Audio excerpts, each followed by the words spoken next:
last seen wearing jeans and a white sweater. Days passed, no sign. Then, a week later, a letter arrived. It was written in Elisabeth's handwriting, shaky but convincing. She said she was fine, that she'd run away to join a religious cult. She begged her parents not to look for her, saying she was happy and free. The letter was postmarked from a nearby town. Police believed it. Joseph handed it to them with trembling hands, pretending to be broken with grief. He told them he hoped she'd return someday, that he'd forgive her, and they pitied him, the poor, heartbroken father. But the letter was fake. Joseph had made her write it. Beneath the house, in the small chamber he had built, Elisabeth was already trapped. When she followed him down the stairs that morning, she thought he needed help carrying something heavy.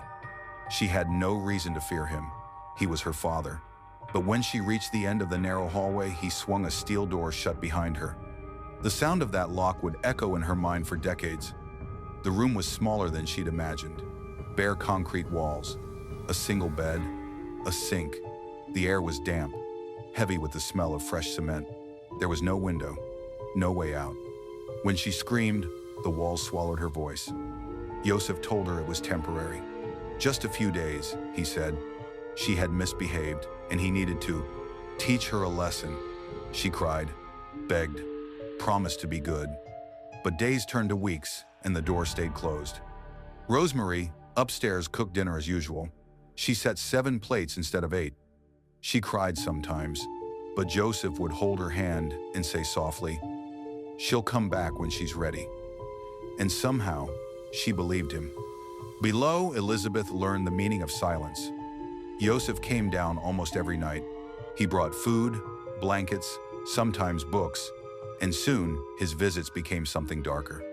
She would later say that in those early days, she still believed she might escape. But after the first assault, she stopped hoping. He was methodical, cold, detached. He treated the cellar like a laboratory, his daughter like an experiment in obedience. Each time he descended the stairs, she could hear his footsteps, 12 slow creaks, and her body would freeze. Above ground, life went on. Neighbors laughed, cars passed, birds sang. Below, time dissolved. The first year became the second became 5. By then, Elisabeth no longer marked days. She spoke to the walls. She slept whenever the light bulb flickered out.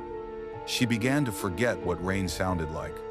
Joseph's cruelty grew in tandem with his control.